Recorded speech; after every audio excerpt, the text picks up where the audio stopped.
Bava Batra, we have to touch on a number of different dapim from Kuf Samachet to Kuf Ayin Vov, which is the last daf of Gemara Bava Batra. Critical thinking in Halacha, Afal Pe Shekiles Rabbi Yishma'el et Ben Nanas. Today is our last year on Bava Batra, for this time around anyway.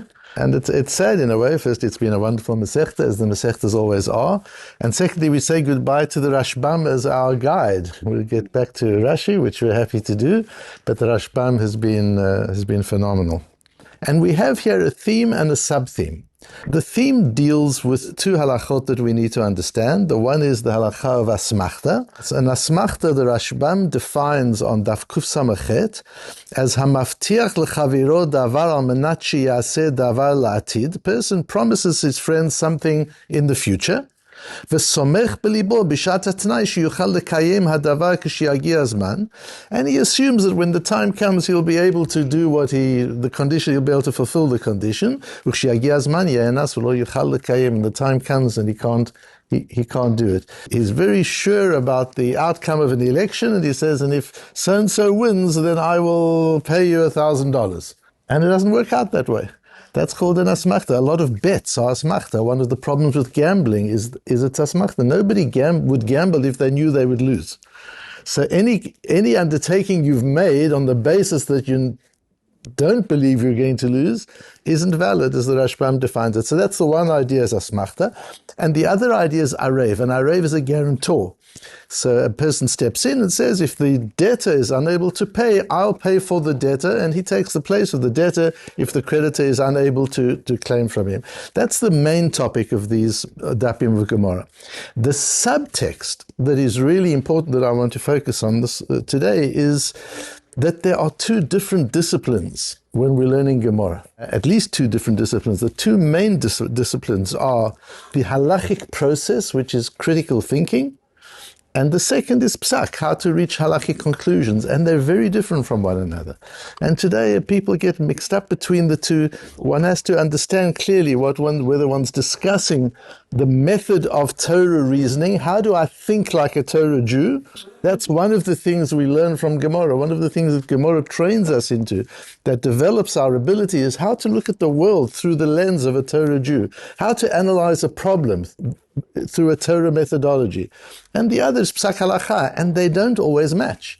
So, for example, in psak halacha, you've just been learning in the Mishnayos, there are principles such as, can I disagree with those who went before me? What about the Masorah? What about what my parents taught me? What about what my Rabbeim taught me? If a Rishon has said something, if an Achron has said something, the rules of how do you work with the Turun Shulchan Aruch? When do you paskin like the Ramah? When do you paskin like the Shulchan Aruch? This is not critical thinking. This is rules-based. And then there's critical thinking, which is learning how to think independently. And we're introduced to that already on Daf Kuf Samachet, where on the question of whether an asmachta is koneh, whether when a person makes a condition which he believes he will be able to fulfill, but it turns out he isn't able to fulfill, is that binding or not? We have a machlokes Rabbi Yehuda and Rabbi Yossi. And the Gemara then says, this is now, Gemara says, Rabbi Yochanan melamdeinu pam rishona u'shniya halachak Rabbi Yossi ani maaseh, where they already paskin that the halach is like Rabbi Yossi. They came to Rabbi Ami, and they asked him, what do you think? Is the machloket like Rabbi Yossi and Rabbi Yehuda? And he answers peculiarly. Since Rabbi Yochanan has taught us once, twice, and over again that the halacha is like Rabbi Yossi, ani maaseh, what can I do? Implying, using my own critical thinking, I would paskin like Rabbi Yehuda, that asmachta lo kanya, that it has no legally binding effect if one makes such a condition. But what can I do? Rabbi Yochanan's taught us differently. Ve'en halachak Rabbi Yossi. In fact, the halacha is not like Rabbi Yossi. So there you already are introduced to the idea that your critical thinking and the rules of psak can diverge, and it's okay. Then we move on to Daf Kuf Ayin Gimel, where we have the question of Rabbi Yehuda, minayin la'arev de mishtabed. When a person steps in and says, I will guarantee the loan of the debtor, is his property mortgaged to the creditor the way the debtor's property is mortgaged? Does he really step in fully? And the answer is yes, his property is mortgaged to the creditor. Where do we know that from? The Gemara goes through various psukim. At the end, the Gemara wants to link it and says, Ameimer says, it depends whether we hold asmachta kanya or loy kanya. When a person says, I will guarantee the loan, does he think he'll have to?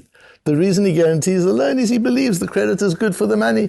And it says, and I'll back it. But if he knew for sure that he would have to pay up, would he do it? Possibly not, probably not. So isn't that an asmachta? Says Ameimer, so it depends on the machlokes. It's Rabbi Yossi and Rabbi Yehuda. And we've just said, we paskin like Rabbi Yossi, that asmachta kanya, that it is valid.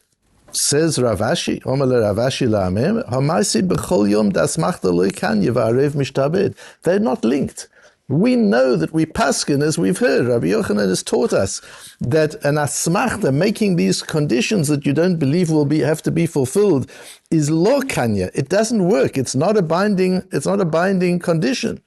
Yet arev mishtabed, we know that the property of an arev, of a guarantor, is mortgaged to the creditor. So you see they're not linked. Ela amar Rav Ashi, that says Rav Ashi, in a terribly important principle. When you're considering the seriousness of a person's obligation, a person's commitment, what you've got to ask yourself is, why would they make such a commitment? If the answer is, I really don't know, then you've got to question whether it's an asmachta, where it really was a commitment. But if there's a clear benefit to them for making the commitment, then we say, gomer nafshe, the person makes up his mind, this is a real commitment. And Rav Ashi says, the fact that a creditor, the Bank of America, wants to make a loan to Reb David here, that they're not sure about the amount. He wants $100 million, and they think that might be a little bit above his credit limit. Immediately, Reb Stephen steps in and says, it might be above his credit limit, it's not above my credit limit, right, Steve? I back it. That's, oh, Steve, you behind the loan? Sure, whatever you want. That makes Steve, not only does it give him a sense of pride, it's an asset. That a person has that kind of clout in the financial markets, that creditors take note and will accept their guarantor, that's an asset. So Steve receives an asset by the fact that the bank is willing to lend to David. And Gomer Mishtabed Nafshe, with that satisfaction, that gives him the desire to make the commitment accordingly. That's how an Orev works. Next question. On the final Mishnah of Bava Batra, what happens if the Orev makes the commitment after the loan has already taken place? The Bank of America has already said, we'll give David the full $100 million, not a problem. And then Steve steps in like a hero, and I'll guarantee it. Who needs your guarantee? Nobody asked for the guarantee. But he does sign on it. Or he at least undertakes, is that binding, and is his property Meshubad, is his property now mortgaged? That's what this piece of Gemara goes into. Arev hayotzel achar chitum shtarot, where the Orev signs after the other signatories, or he says so verbally, different discussions that go on, complicated sugya. At the end of it, the Gemara wants to say, Rabbi Yishma'el says, govem nechasim b'nei chorim. It's not like a document, it's not like a written statement where you can claim from property that is already mortgaged elsewhere, or that is already committed elsewhere. You can only claim from property which is free, which doesn't have any mortgage over it, as in the case of any oral loan, a loan which is not made with documents and witnesses. In fact, and there was such a case where Rabbi Yishmael decided in such a case that David afterwards couldn't pay or couldn't be found. Steve was claimed from. He made the undertaking after the loan was granted, and it was an undertaking that was made not in the presence of witnesses, but he acknowledges, he did make it, that the creditors can claim from Steve's property. Amar lo Ben Nanas. Ben Nanas said, we don't know a lot about Ben Nanas, other than that he was at the time, he was a colleague of Rabbi Yishmael, we know, and Rabbi Akiva, and this is one of the cases where we see the greatness of Ben Nanas. So Ben Nanas says, he's not an Orev at all, he came after the fact. What is that? That's not a guarantor, and so it doesn't apply at all. So Rabbi Yishmael says, why? Imagine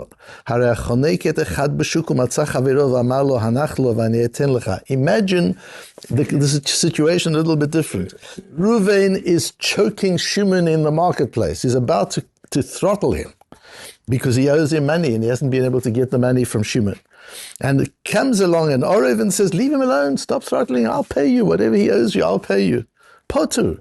So he leaves him alone, the debtor runs away, and now he wants the money from the guarantor. The guarantor says, I wasn't serious. Why shelo ala emunato hilvao? Because he didn't make the loan using the asset of the Orev's reputation. An Orev is only, says Benanas, an Orev is only, he steps into the place of the debtor when the loan was made on the back of the reputation of the Orev. That's when he's an Orev. Without that, he's not an Orev. Lend him and I'll back him up. Shekein al emunato hilvau, linking back to the earlier statement of Rav Ashi, it's his emunah, it's his trust, which gives him that power. We've spoken before about the power of emunah, the power of trust. And the trust empowers others. When you trust somebody, you actually give them power. You give them strength. You inspire them. You motivate them, you uplift them. Trust is a wonderful emotion to show somebody, to give them, and that even the Ribbono Shel Olam asks for our emunah, and the emunah is kibiyachel, so to say, is mechazek the Ribbono Shel Olam. It strengthens the Ribbono Shel Olam's capacity, so to say, to do things for us in the areas we trusted in. Trust is amazing. And Rabbi Yishmael said, wow, bananas. If you want to become wise, yasok b'dinei momenis. Learn Dinei Mominus, learn Bava Batra like we're learning. She'ein lecha miktsua b'Torah yoter mehem. There is no topic in the Torah that is bigger, wider, deeper than these halachot that we're dealing, these mesechtas that we're learning. V'hein k'ma'ayan hanovea, they're like springs of water that keep on sprouting out chidushim. They're just new ideas come all the time. V'arotzeh she'yasok b'dinei mominus. And if you want to learn Torah in this area, Yeshamesh et Shimon ben Nanas, become a Talmud of Shimon ben Nanas. That's what you need to do. So it seems that Rabbi Yishmael concedes to him. Yet later in the Gemaras, we'll see the Gemara says the halacha is like Rabbi Yishmael. Although Rabbi Yishmael says this major thing about ben Nanas who disagrees with him, the halacha is like Rabbi Yishmael and not like ben Nanas. What does all this mean? There's a piece of Tiferes Yisrael, and I want to introduce you to the Tiferes Yisrael today. The piece of Tiferes Yisrael is beautiful. He explains why these laws, the laws of monetary matters, are so profound, and the way to learn methodology, the way to learn critical thinking, the way to learn how to think like a Torah Jew. Because as he explains in these areas, the Torah just gives us one or two psukim and leaves the rest to us. The Torah empowers our use of human intellect to reach halachik conclusions. And he says, and we have to do so, because in other areas, if you've got a sofik d'oraisa, if you're in doubt, you go l'chumra. You take the more severe view, and you don't have to be a big Talmid Chochem. You want to know if something's treif or something's kosher, you're not sure, so you make it treif. You don't eat it, finished. It's easy. You can be an Amoritz and you can paskin l'chumra whenever you want to. But what about in Dinei Mamonot, when you've got two litigants, when you've got two Baalei Machloket, two people are arguing over an object or over an amount of money? You can't say, let's go l'chumra, because if you go l'chumra for one, you're going l'chula for the other one. If you entitle the one, you're depriving the other. So you've got to be accurate, you've got to be right, but the Torah doesn't give you guidelines. You've got to work that out yourself. That's the power. That's how you learn critical thinking. And he says all the chachomim of the time got together because they didn't trust that we would always have the capacity to think correctly, and they came together. Lachen esek dinei mamonot yeshnam sechel ha'anoshi ledakdek hetev sheyechaven matarat ha'emet al ha'nekuda milvad shekach muchayav lo. You're obligated to do so. But the Chachomim all got together and gave us the guardrails. They gave us the outlines. They gave us some fundamental principles by which we can make halachic decisions in the area of Mamonot. But still, it requires human intellect. This is the place where the human being uses his mind. And so to learn Dinei Mominus, to learn these areas, you learn how to use your mind. You learn how to operate in critical thinking. So in that case, why don't we go like Rav Nanas? No, Rabbi Yishmael was simply saying that Rav Nanas's power of critical thinking is incredible. If you want to learn critical thinking, become a Talmud of Ben Nanas. That doesn't mean the halacha is like him. There are other rules that govern halacha.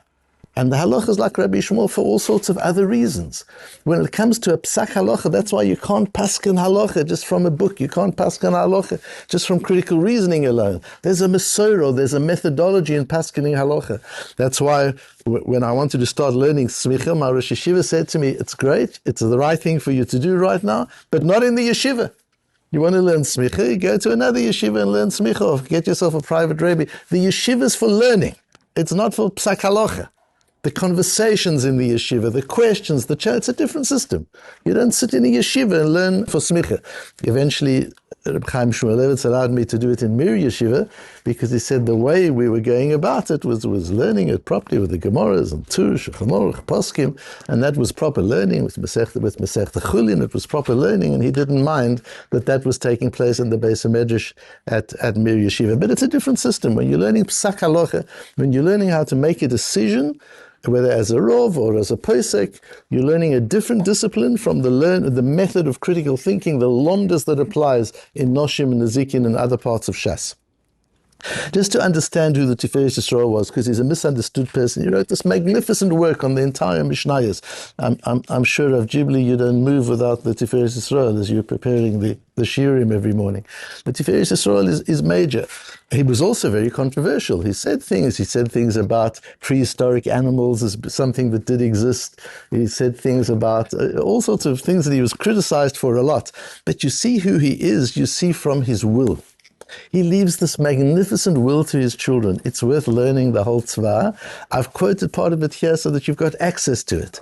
In the first paragraph I quoted, he talks about every mitzvah, d'oraisa or d'rabbanan, even a slight minhag, my children, he says, be careful not to move a hair's breadth away from a minhag shel Yisrael, Torah, because a minhag is Torah. You hear people say it's just a minhag.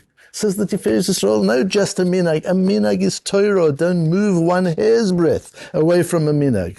Al tatu afilu kerochav sa'ara k'fi shigal kibaltem me'avotechem b'chol orchotea orchos chaim. Here you see this is not about critical thinking. This is about principles, following your Mesorah. What were you taught by your Rabbeim? Don't move one little millimeter away from that. And then he goes on and he says, if anybody comes in the second paragraph to ask you for a favor, whoever it is, even somebody you hate, he's an enemy, a stranger in the market, never let him go unanswered. And even if you can't give him everything he's asking for, give him a little bit. And if you can't give him anything, give him encouragement. At least explain to him how sorry you are that you can't take care of him. That's the Tiferes Yisrael. And then he says in the next one, I want you to know every Nisan and every Elul, I want each of you to write to one another, wishing each other a good Yom Tov. He tells his children, don't forget to write to one another, wishing each other a good Yom Tov. And don't forget birthdays. And he goes to list the birthdays of his children. He says, make sure that for every birthday of your siblings, you write to them, you wish them mazel tov, you don't miss a birthday, and other things. And then he goes on, not ends because it's a long piece. His Arubi has a rizut b'chol inyan. Don't procrastinate. Do things immediately. Unless there's a reason to have to think things through, don't procrastinate. Get up early in the morning, get up quickly, and don't procrastinate. And a lot of the advice he gives is medical advice, just advice to be healthy, to be wholesome. It's a beautiful piece of work. You see from there the Yira Shamayim, the enormous God-fearingness of the Tiferes Yisrael, as well as his concern for interpersonal relationships. And in the last piece there, I quote where he tackles one of the reform leaders just before his time. He was in the 19th century. Reb Naftali Hirsch Wiesel was in a little earlier, the end of the 18th century. And he quotes him, interestingly, HaChacham Moreno Harav Hirsch Wiesel. He shows him a lot of respect and quotes him in that way. The Chacham, the Moreno Harav Hirsch Wiesel. So you see, he knew him, he'd studied them. In his biur of the Chumash, he explained something in the Chumash, and then he says, Omnam Elehem Hasharot Shelo Sha'arum Avotenu. What Rabbi Naftali Tzvi Hirsch Wiesel says is something which has not been said by our Rabbeim, and therefore we've got to discount it. Once again, you see this idea coming through. Ki einam kefi kabbalatenu mirabotenu hakadoshim. There was already a very modern Orthodox, or not so Orthodox, school that was the beginning of the Reform movement, in fact, people using critical thinking to reach halachik decisions. That you can't do. You can use critical thinking to understand a Tosfos. You can use critical thinking to understand a piece of Gemara. But you can't use critical thinking to make a psak halacha. For that, you've got to use the principles of halacha. Ki einam kefi kabbalatenu gam belo ze ein pshuto shel mikra maskim lechalomotav udvarav. The words in the posuk don't fit his dreams. So he attacks, after calling him Morinu Arav Chacham, he attacks him deeply and makes that very clear. So one understands this breadth. Although we talk of the Tiferes Yisrael as this man who had great secular knowledge, he was a scientist, he knew psychology and knew the human body. He knew politics, he knew philosophy, he knew it all. But at the core, a Yoreh Shemayim, somebody who is so God-fearing, somebody who is such a massive Talmid Chacham, that brings us this gift to humanity of the Sefer Tiferes Yisrael. This leads us well into Maseches Sanhedrin. Again, how we paskin halacha becomes a topic which we'll start tomorrow.